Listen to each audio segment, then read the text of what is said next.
Okay, so this is some work that was done in Sri Lanka in collaboration with colleagues, and what we did was to look at the relationship between the incidence of dengue and aedes vector dynamics before, during, and after the COVID-19 movement restrictions in Sri Lanka. And the findings, I think, are quite important because I think even as recently as last week, the WHO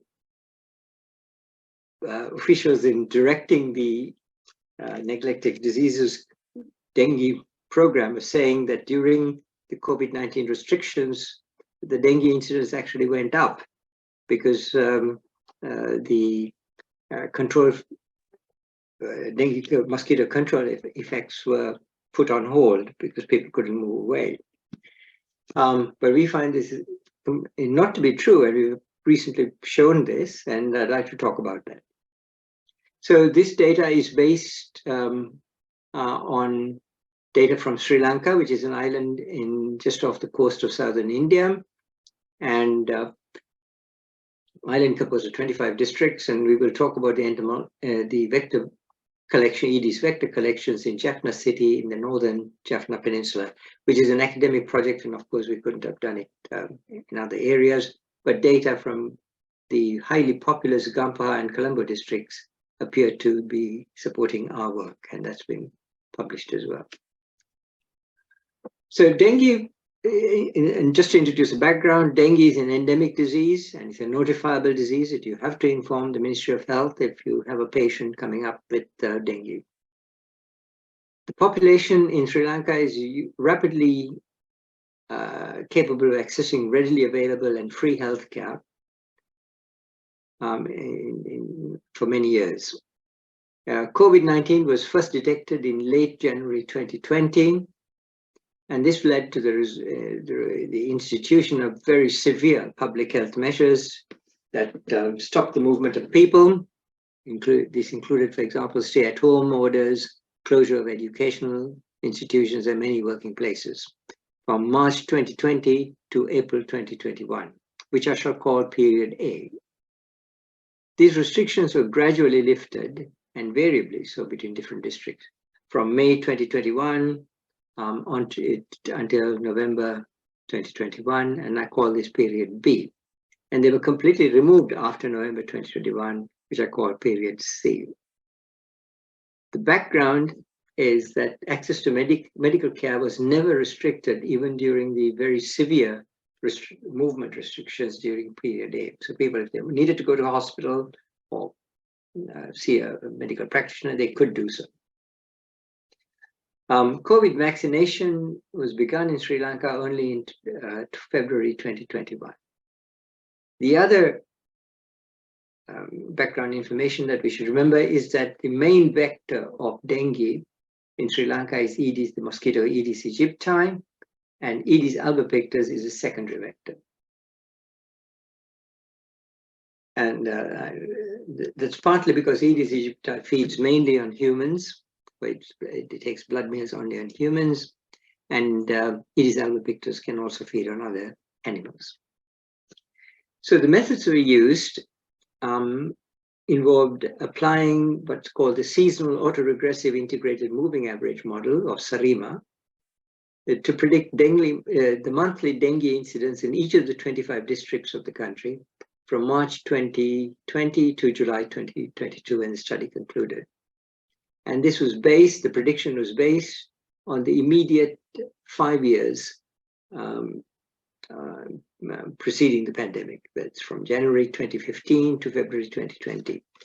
And we call it, this model was, SARIMA model was used because dengue incidence in Sri Lanka is very closely related to rainfall. And the rainfall comes during 2 seasons.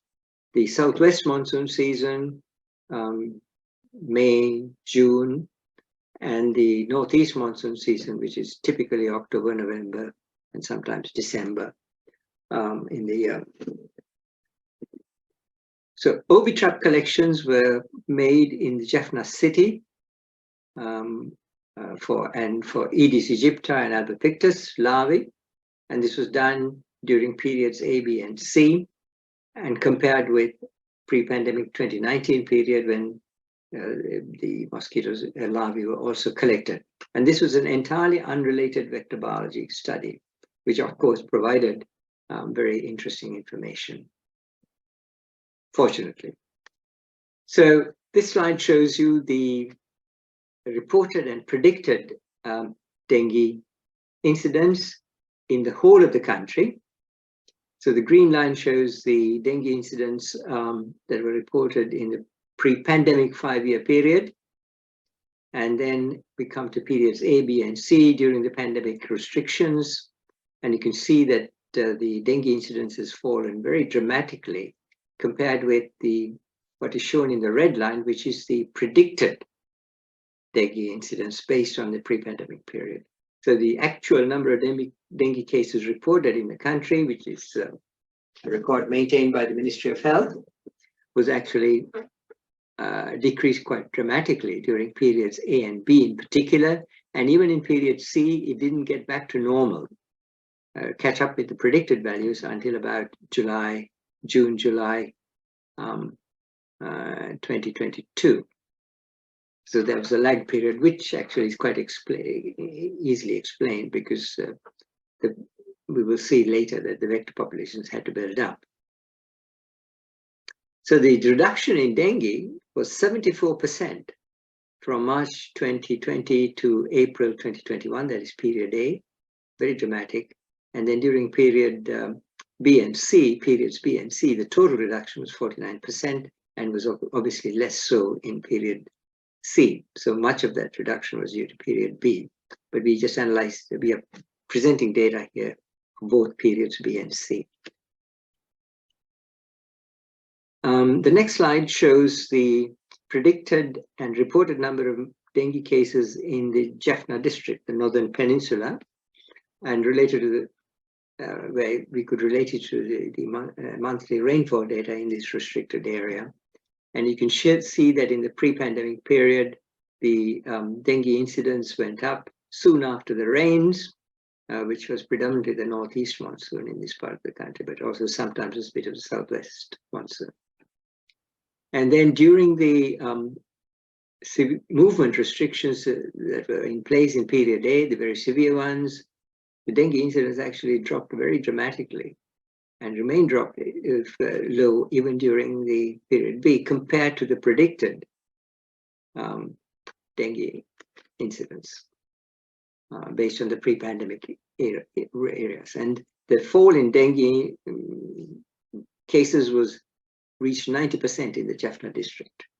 It began to catch up after movement restrictions were removed, again quite late, May, June, July 2022.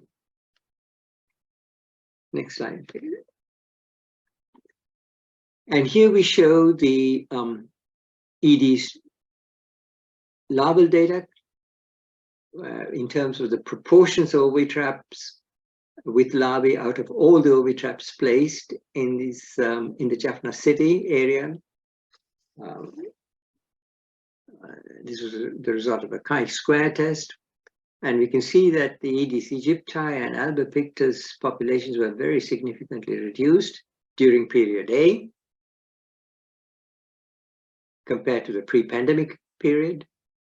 And then this was also the case in periods B and C combined compared to the pre-pandemic period. We had the data when we analyzed period C separately, they were beginning to catch up.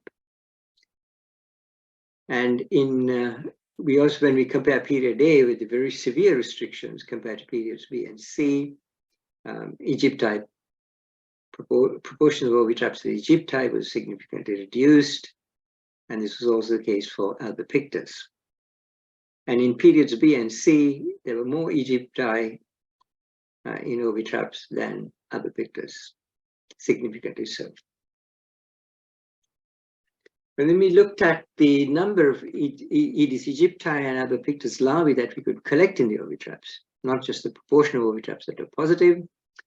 we can see that compared to the pre-pandemic period, in period A, there was a significant reduction in Egypti and albopictus, more so in the case of Egypti. And when we compared the pre-pandemic period against collections, larvae in the ovitraps in periods B and C, Egypti was significantly greater in the pre-pandemic period, as consistent with the proportion of ovitraps, but albopictus was not significantly different. This is the secondary vector. And when we compare periods A with periods B and C, there were significantly more Egypti collected in periods B and C when movement restrictions were gradually removed. And Egypti again tended to be more prevalent, nearly approaching significance. So what's this telling us? Well, clearly, compare the fact that dengue incidence actually went down quite dramatically in Sri Lanka, compared to the predictions that, okay, the dengue mosquito control programs would stop and therefore dengue incidence would shoot up. This is exactly the opposite. And it went down very sharply. And clearly this was related to if we take the Jaffna data and extrapolate that to the whole country, there's consistent data from the Colombo district as well, which has also been published separately about this time, then we can see that probably the changes in Aedes vector densities were having an influence. Now, how can this be?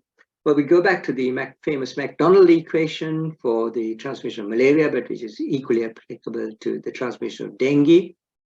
And that relates the rate of transmission of infection from one person to other people, the rate RO, to mosquito parameters. And three parameters in particular are important. The ratio of the number of vector mosquitoes to the number of humans, so if the vector mosquito densities go down, as our ovitrap collections show, then M would fall. And the average number of blood meals taken by a mosquito in a day, which is A, and it's an exponential term here, A squared. And if mosquitoes are not being exposed to people in order to take blood meals, then this A would drop. And then the daily probability of survival of the mosquito, P, would also fall if the mosquitoes don't take a blood meal. And I think these are three important factors which went on in many parts of Sri Lanka, because the reduction in dengue incidence was felt in all the districts. The next slide shows our conclusions and what we think is happening.